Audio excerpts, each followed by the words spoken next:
Welcome to this very special edition of the KAJ Masterclass Live, the show which ensures that you profit from your time spent here with experts, either through the industry insights, information, or simply learning from them.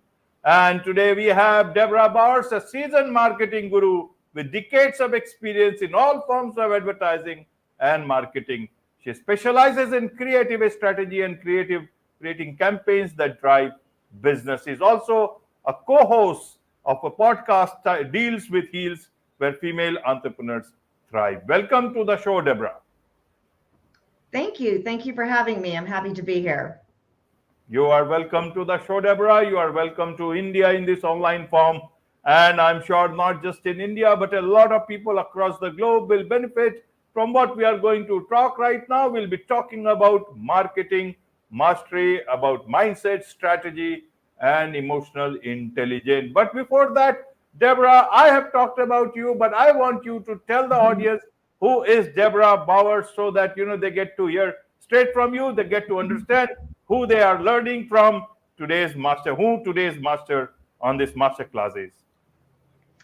Okay, well, I grew up here in Oklahoma, which is in the center of the United States. I grew up in a very small rural farming and ranching town, and went to college and graduated from college and really started out in sales and marketing and spent a couple of decades there.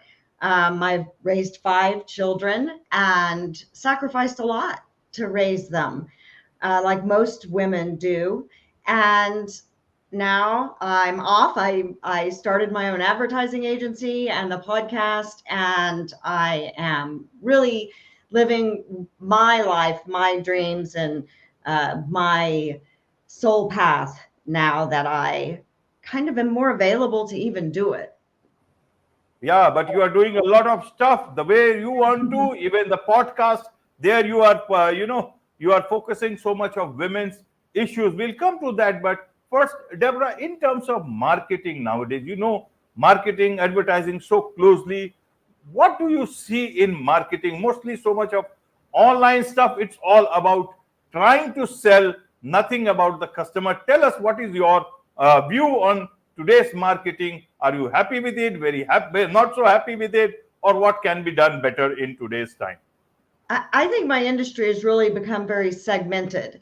We have social media marketing people and digital marketing people and video people and content people and website people and photography. And I have found that not a lot of them understand the whole sales message and how to target customers to make sure that their clients are getting sales. We have an over dependence on things like click-through rate and data that shows we got people to click to websites. But in reality, the only thing that matters to our client is whether they got customers or clients. And we've kind of lost touch with that. And it's really important that we understand who our clients are, and there'll be multiple types of them, and then what drives them to make a purchase, which really is an emotional decision. If I'm buying a car, am I buying that car because of its safety features, because I have a new baby and I want to keep my family safe? Or am I buying a car because it's the latest, coolest, sexy car that I want to have? And those two things are entirely different motivations, and those two customers respond to different messaging than the other one does. So it's important to understand those things. And I think to a certain extent, there's not a lot of pure marketing people out there that are helping small businesses hone all of that in and make sure that in all of those segments, that's what they're doing. Absolutely. Well put, Debra. Now, to understand it, you say marketing has become segmented. Now, could they have done without it, or is it that they have created all these segments so that they can confuse the client more and get more money out of him? How do you see this? Or they could have done it a bit differently. I think that it's a natural thing for it to become that way because we've added so many things, right? It's not like television and radio and outdoor boards have gone away. All of the old school ways that we advertise are still there. It's important that we understand and are experts in those, but they added social media and digital and so much new technology that we can use to advertise. And it is difficult for one person to have expertise in all of those things. So I think it's important that in each of those segments, social media marketing people, for example, that they focus on sales and that sales driven message. And it's difficult if you don't have a sales background to make a message, have a call to action, and actually sell if you've never sold anything. And I think a lot of creative people are like that. They haven't sold anything. They make great creative ads, but they need direction. And it's important that they learn that if they don't have those skills. Right. They need direction, and there is looks like not many are there to give that direction because the things are going on. So because why I say this is because of this. A lot of people, because social media is there, social media marketing, a lot of people are making a lot of content, and it is not making any sense to anyone. Sometimes it succeeds, sometimes because. So what's the problem? Is it problem with the content? Is it problem with somewhere else? I think that it's maybe a bit of both. You always look at your content. So the whole 80-20, I lean a little oriented, but 75% of your content shouldn't focus on selling. It should be things that your potential customers are interested in reading. So they're on your social media page or they're on your website reading the good content, so they see your sales messages. What I found is that most content creators only focus on that 75%. So there are no sales messages popping in for people to read. And is that 75% important? Of course it is. It's very important. Is it more important than the 25%? Absolutely not. If we don't sell, we don't have the privilege of making the other content. So I think that content creators need to be sure that they are focusing on that whole 100%. They're not just posting. Posting is great, and it has a really important play in SEO and in having eyeballs on your page so that people see your sales messages. But you got to have that sales piece or you're not going to have a business, because you have to have customers and revenue. So I think it's not that they don't know they're focusing on that 75%. I think they don't highlight that with the client, and the client feels like he's going to get content that's going to sell their product and services, and they don't have a good, clear understanding of what each of those things are going to do. Right. Now, Debra, you talked about using psychology in marketing and sales. So is this good psychology, use of good psychology, or is it the worst kind of psychology? How would you again do it better? I'm trying to understand so that people who believe in the goodness of things, they might get a few points from you. It really is about understanding your customer and why they make the buying decisions that they make. And as I said earlier, buying is almost an emotional decision. What that group's emotion is that you're dealing with. And that is all about psychology and emotional intelligence and understanding why that person makes that decision and the psychology behind it. So if we're talking about the car again and the new parents who are wanting to have a safer vehicle than they had perhaps when they were in college or younger in their 20s, those people are going to respond to a safety message, messages about cars that are safe, protect your family messages, and that ties into their fear. And so it sells based on those things and those motivations. And so I guess if you think sort of manipulating someone based on their emotions and their fears is bad, then that might be bad. I tend to think of it as we're filling their need. That's what they need in their life, is a car or a vehicle that they feel comfortable and confident that their family is going to be safe. And so let's communicate to them what we have in the way of that form of a vehicle and meet their emotional need. So to me, it's a positive thing, and it helps the consumer find what they're looking for specifically. Right, right, Deborah. So, is it a good time to be in sales, or is it not so good? A good time, as in you see, you have got content, AI, everything is getting done. You don't have to do either thinking or even your bots are selling. So, how do you look at this part, or the old times were better, either in marketing or sales?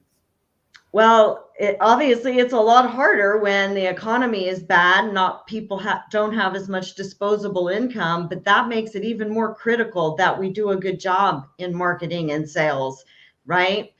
It's important that we build value in our products and services because people are getting really tight with their money, and they're only going to spend it on things that they feel they really need and that we've built value in. So I think it's important, but damn, it's hard, right? Much harder to jump out there and get podcast sponsorships and to buy advertising. And definitely a lot of my clients are having a bit of a harder time this year than they did in years past. And that is truly here in the United States because of inflation. Our expenses have really gone up, and people have less disposable money to spend, and that includes businesses because they're not getting as much revenue because they're not spending either. We have a very consumer driven economy, for better or for worse. That's what it is. Right, right. So, Deborah, what will work? What sort of content will work? Because you see, uh, any sort of content on social media marketing that seems to be working, not working. I don't know much about it, but I don't buy much from there. Even in advertising, people used to talk about product. Nowadays, a lot of times I see, I don't know whether it's an intentional thing. They don't have nothing to talk about the product. They try to tag along with some other social media message, and that is to create some sort of a controversy, which they call it, that we have created a lot of conversation, but basically to bring their brand into limelight or whatever. I don't know. So that real part is gone. Not talking about your product, but something else you are talking about. In the same way, a lot of content that is not working. So how would you suggest that they should make content or even advertising that actually helps companies in sales rather than just kicking off a lot of dust? I think it's important to have actual sales content. So if you're back to the car message, if you're selling it, instead of just the silly content that you see them make all the time where they play around and talk to one another and one disappears and all of the silliness, let's talk about building value for that vehicle and why it's important to have a vehicle, but really including a call to action. Hey, we only have 5 of these cars left. Call today or you're going to miss out. Make them understand the urgency of it and ask for the business. Most content that I see never asks for any business unless it's affiliate marketing and they're repping someone else's product, and that's what their job is. It's important, if you're promoting and trying to sell your products and services, that you ask for the sale. I would love to talk to you about your marketing and your advertising. Please send me an email or a direct response. I know I can help you get more sales. See the difference in I'm promoting myself, I'm asking for the business. Get in touch with me today. Let's make some money. Absolutely, absolutely. Get in touch with Debra today, and she will help you make lots of money. And in that money, obviously, she will also be able to. But you will certainly make money for sure, and not just the advertising agency or the content creator. So, Debra, let me understand it a bit more from you. In terms of small businesses, Mm-hmm. they get to see these big businesses, medium-sized businesses making a lot of content and then thinking whether I should make content or not, because their content is not working. Why will my content work? What would you like to tell specifically to small businesses? How should they treat this part of social media marketing, content marketing for themselves? Because they are adding a lot of value to the economy? I think it's important, a couple of things for small businesses. One, I think it's important that they create some content themselves, whether that's first person video where they're talking about their day. I have a client that owns a tree company. He makes a lot of firsthand content, and people like that. They like to see what he's doing day in and day out. But I also think it is important that they really spread that out. They understand that back in the day, they used to say people need to see your sales message or your advertising 3 to 5 times to make a buying decision. But they were seeing your ad. They were staring at it in a newspaper or a magazine, or they were watching the only screen in the room. And when the commercial came on, you ran to the kitchen and grabbed something to eat. Or even when we got the internet and video, you didn't have them coming at you so fast. So now we need 15 to 18 touch points in order to have them make that buying decision. And a touch point is quick, but a lot of things count for that. And they're not all things that cost a lot of money. It's everything that you do. It's when you hand out that business card, if you have a logo on your truck, if you're doing networking and you get to do a 60-second elevator speech. All of those things are touch points, and it's important that you have a lot of them and that you are constantly working at having those small little things matter, spending a ton of money, making that content that doesn't sell isn't as important as having all of those things and then adding it in with some sales content asking for that sale. Plus, I think a lot of small businesses fail to reach out and do in-person networking on a local level. And it's difficult to build momentum with advertising dollars anyway. Takes a lot of money. So it's important you can build momentum going to little mix and mingles and chambers of commerce, and BNI is an international organization that does networking. Those are so important for building referral partners. And I would encourage everyone to remember when you're in that room with 20 or 30 people that you're not looking for customers. You're not looking to sell your services to those people. That's so limiting. There's only 20 of them. What you don't want their business. It's great if you get it. You want everyone they know's business. See how exponentially that's so much more than just saying, I'm going in and I didn't get any business from any of those people. I don't really want their business. I want everyone they know's business. And if you frame it in that mind when you're networking as a small business, then people will want to talk to you because they're not afraid you're going to sell them, and they'll want to help you. And you should reciprocate the same. A small business can build a lot of business and trust in customers and referral partners by networking. It's an important thing for them to include. Absolutely. Absolutely. You said right. Nowadays, most of the things are happening online, but offline is where a lot of real connections can happen, and people are yearning for that. And that you talked about a couple of organizations, people can certainly do that. What about individuals? They are also getting, either it's a salesperson, marketing person, a CEO, or anyone else, a customer. Everyone is getting bombarded with so many things. And in that, you just forget who you are.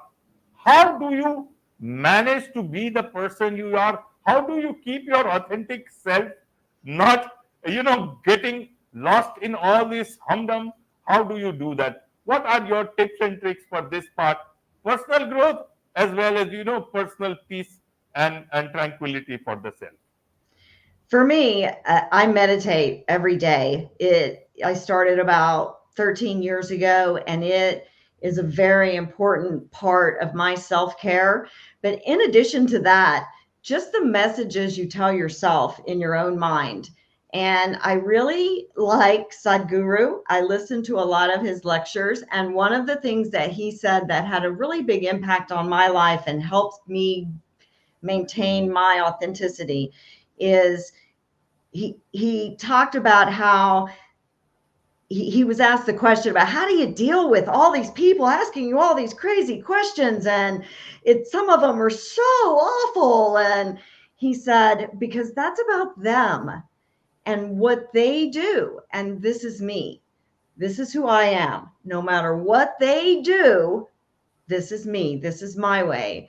And I try to really live that in my life. And no matter what happens around me, as long as this is me, I don't let that affect me. I don't let them have power and control over changing and deciding who my authentic self is. And I really like that message, and I identify with it. It communicates to me. It might not to everyone else. I think it's important that they find something that they feel emotionally tied to. But for me, it's this is who I am, and I'm not giving the power to anyone else to change that. And I'm not watering it down to make anyone else feel comfortable, which is something that I did for a long time. Wonderful, wonderful. Now let's learn a bit more about your podcast. Deals with Heels, where female entrepreneurs thrive. You are very passionate about women's issue. So tell us a bit more about the podcast, what you do, what you discuss in there, so that people can learn a bit more from you beyond this episode. This is just one episode. You got several episodes in your podcast. We do. We have season 1 was last year. We started the podcast last year, and we really focused on mindset. Our common mindset brought us together. We had been on a very similar spiritual healing journey. And so we formed the podcast. We bonded over high heel shoes and came up with the name. And the podcast really deals with business and mindset and self-care and accountability. It is female driven in that the information is good for anyone. Over half of our listeners and viewers on YouTube are male, but the material is delivered from women. It has a female perspective. When we do self-care, it's female based. We're out in the community doing it. Season 2 launches May 15th. And this season we have a new set, a new theme. Our theme for the season is Becoming Unstoppable. And those, of course, involve your authentic self, manifestation. It involves promoting your business and building business, and self-care and accountability. We are really committed to that. And we're dealing a little bit more with self-care and actually going out into the community and doing some live episodes out on location and really diving in with the community on some vulnerable self-care matters. So we're excited about season 2 and really helping people grow their business and understand how having the right mindset can help you through the obstacles that you face as a business owner or as a professional person, really in general. Absolutely. Absolutely. There is much needed on this part so that more and more women entrepreneurs come in forward, because they can bring in great business ideas that can actually benefit businesses also, as well as society, because they have that knack of looking at things a bit more differently and also solving the problems. And that is on the rise. Even in my part of the world, women entrepreneurs, more and more women entrepreneurs are coming in, and it's a good thing that more and more is happening, especially with podcasts like yours, and also a lot of people who would want to understand more about your podcast, more about what you do, more about marketing, more about strategy. What is the best way for them to connect with you and learn from you?